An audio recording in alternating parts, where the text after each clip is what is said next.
అదే అందుకోసమే ఎంతసేపు వెయిట్ చేసింది కూడా కారణం వస్తుంది.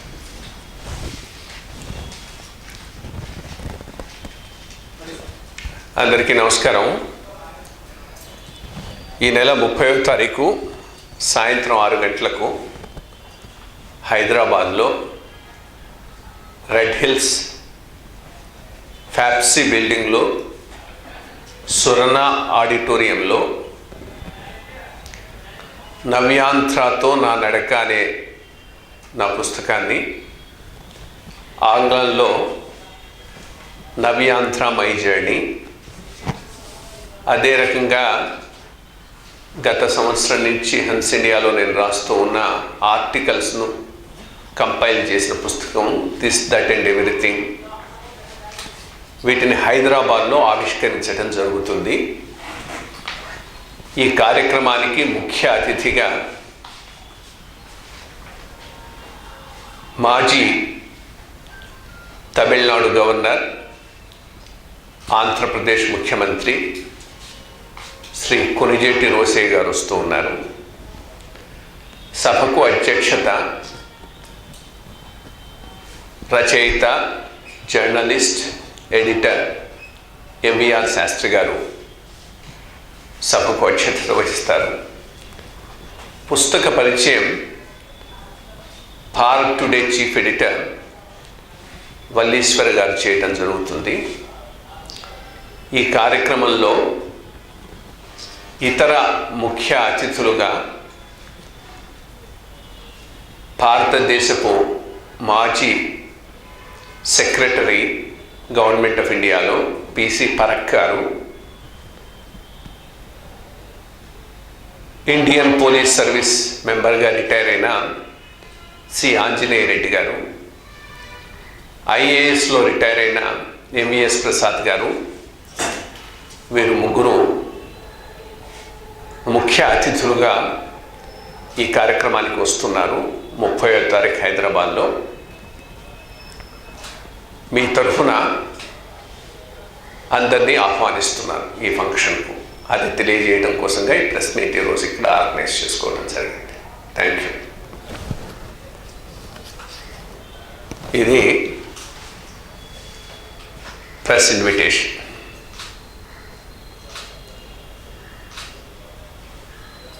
Function invitation. రండి. ఏమన్నారు? సారాంశం ఏముండొచ్చు అంటారా? చెప్తాను. అంటే ఈ పుస్తకం ఫార్మల్గా ఒక ఆవిష్కరణ విజయవాడలో అయిపోయింది. ఆ రోజు జస్టిస్ చలమేశ్వర్ గారు, ఇంకా కొంతమంది ప్రముఖులు, ఉండవల్లి అరుణ్ కుమార్ గారు, వీళ్ళు రావటం జరిగింది. ఈ ప్రాంతంలో హైదరాబాద్లో సెకండ్ ఆవిష్కరణ కింద ఇది ప్లాన్ చేస్తూ ఉన్నాము. ప్రధానంగా నవ్యాంధ్రతో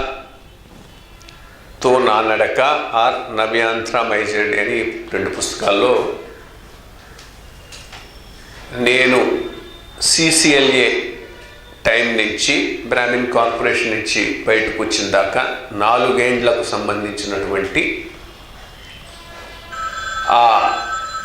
నా అనుభవాలు, నా అభిప్రాయాలను పొందుపరుస్తూ ఈ పుస్తకాన్ని రాయటం జరిగింది.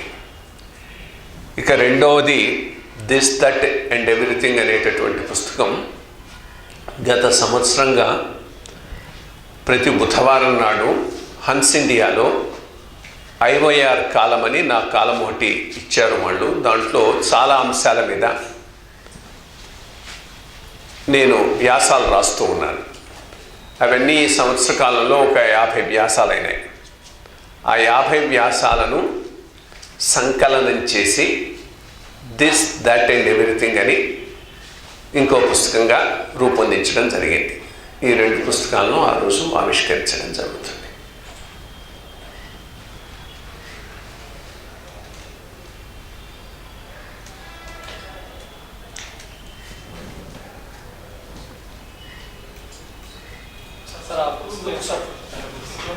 రెండు బుక్స్ పైకి పట్టుకోమంటావు, ఒకదాని తర్వాత ఒకటే, రెండు ఒకే తడవనా?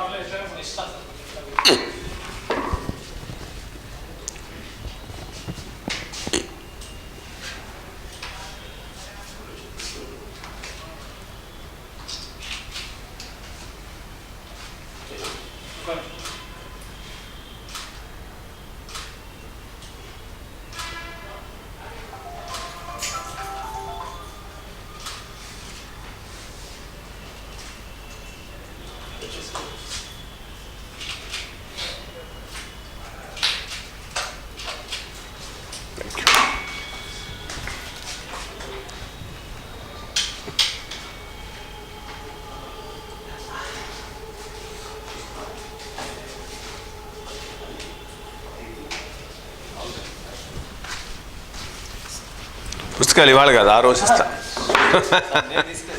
లేదు, పుస్తకాలు ఎదురు డిస్ట్రిబ్యూట్ చేస్తాం, ఆ రోజు డిస్ట్రిబ్యూట్ చేస్తాం.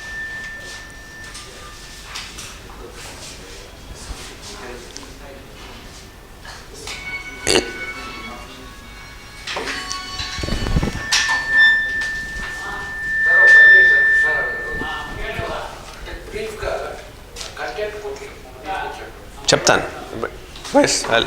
మీది ఏది, ఏ న్యూస్ పేపరు?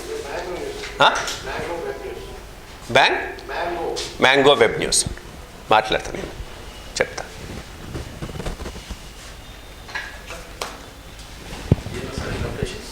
ఇన్విటేషన్ కార్డు అక్కడ ఇస్తారు. ఇన్విటేషన్ కార్డు ఒకటి, ఇన్విటేషన్ ఆయనకు ఒక కార్డు ఇవ్వు.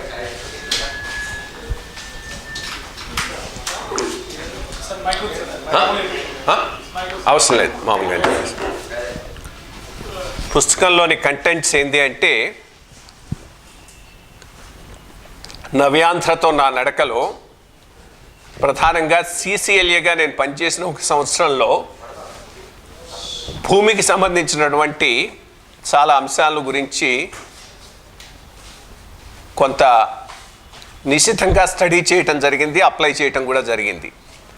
దానికి సంబంధించిన అనుభవాలు, ప్రభుత్వ భూమి ఏ రకంగా ప్రైవేట్ పరం అవుతూ ఉన్నది, దీనికి కారణాలు ఏంటి, ఒక 4-5 మేజర్ కేస్ స్టడీస్ కూడా, ప్రధానంగా విశాఖపట్నంకు సంబంధించినటువంటి 4 కేస్ స్టడీస్ని మెన్షన్ చేస్తూ చెప్పడం జరిగింది. అదే రకంగా ఇక్కడ మన హైదరాబాద్ నగరంలో జూబ్లీ హిల్స్లో చాలా ప్రముఖమైనటువంటి వాల్యుబుల్ గవర్నమెంట్ ల్యాండ్ ఏ రకంగా చేతులు మారుతూ ఉంది, అది ఏ రకంగా అరికట్టడానికి ప్రయత్నాలు చేశాను, ఇంకా ఏ రకంగా చేస్తే బాగుంటుందనే దాని మీద సజెషన్స్ ఇవ్వడం జరిగింది. అదొక పోర్షను. 2, ముఖ్య కార్యదర్శిగా నేను బాధ్యతలు స్వీకరించిన తర్వాత ప్రధానంగా నేను ఎదుర్కొన్న కొన్ని అంశాలను, వాటిని ఏ రకంగా పరిష్కరించామనేటటువంటిది, ముఖ్యంగా హుద్హుద్ తుఫాన్ సమయంలో చాలా పని చేయటం జరిగింది. దానికి సంబంధించినటువంటి డీటెయిల్స్ను వాటిలో పెట్టడం జరిగింది. వీటన్నిటికీ మించి విభజన సమస్యల గురించి ఆనాడు, అప్పుడే కొత్తగా రాష్ట్రం విభజన అయిపోయింది కాబట్టి ఎటువంటి సమస్యలు వచ్చాయి, చట్టం లోపభూయిష్టంగా ఉన్నందువలన 2 రాష్ట్రాల మధ్య ఎటువంటి ఘర్షణ వాతావరణం నెలకొనింది, దానిని అధిగమించడానికి ఏ రకంగా ప్రయత్నాలు చేశాము, ఏ అంశాలు అప్పుడు పరిష్కరించబడ్డాయి, పరిష్కరించబడని అంశాలకు ఏ రకంగా పరిష్కరించుకుంటే బాగుంటుందనే విషయాన్ని కూడా సూచించడం జరిగింది. అదొక ప్రధానమైనటువంటి అంశంగా ఈ పుస్తకంలో రావటం జరిగింది. ఇక 2 జనరల్ ఇష్యూస్, ముఖ్యమంత్రికి ముఖ్య కార్యదర్శికి ఎటువంటి సంబంధాలు ఉండాలి, అవి ఈరోజు ఉన్నాయా, ముఖ్య కార్యదర్శి మాటకు ఎంత విలువ ఉంటున్నది సిస్టంలో వచ్చిన మార్పులేంది, వీటిని గురించి కూడా ప్రధానంగా రాయటం జరిగింది. ముఖ్యమంత్రి కార్యాలయం బలోపేతం కావటం వలన వ్యవస్థలు ఏ రకంగా దెబ్బతింటున్నాయనే దాని మీద ప్రత్యేక చాప్టర్ ఒకటి పొందుపరిచాను.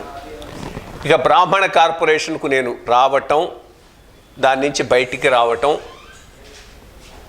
ఆ పరిణామాలన్నింటినీ పూర్తిగా వివరించాను. ఆ రోజు ప్రెస్ కాన్ఫరెన్స్ పెట్టి ఇక్కడనే కొన్ని విషయాలు చెప్పడం జరిగింది. బట్ ఇంకా చెప్పనివి చాలా ఉన్నాయి, అవన్నీ కూడా ఈ పుస్తకంలో పొందుపరచడం జరిగింది. ఆ రకంగా 4 సంవత్సరాల పీరియడ్కు సంబంధించినటువంటి అంశాలన్నింటినీ ఈ పుస్తకంలో పొందుపరిచాను. ఇక దిస్ దట్ అండ్ ఎవ్రీథింగ్ అనేది గత సంవత్సరం నుంచి చాలా అంశాల మీద, జనరల్ ఇష్యూస్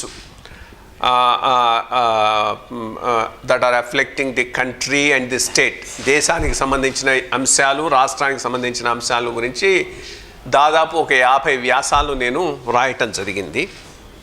ఇన్ఫ్యాక్ట్ ఎడిటర్ గారు జూలై ఆగస్ట్ ప్రాంతాల్లో ఐఏఎస్లో మీరు సెలెక్ట్ కావటానికి పరిణామాలు అది కొంత ఇస్తే ఆ టైంలో చదువుకుంటూ ఉన్నటువంటి విద్యార్థులకు కూడా ఉపయోగకరంగా ఉంటుందంటే ఒక 4-5 వ్యాసాలు దాని మీద కూడా రాయటం జరిగింది. ఈ మొత్తం 50 వ్యాసాలను ఒక సంకలనం కింద ఈ పుస్తకం కింద తీసుకొచ్చాం.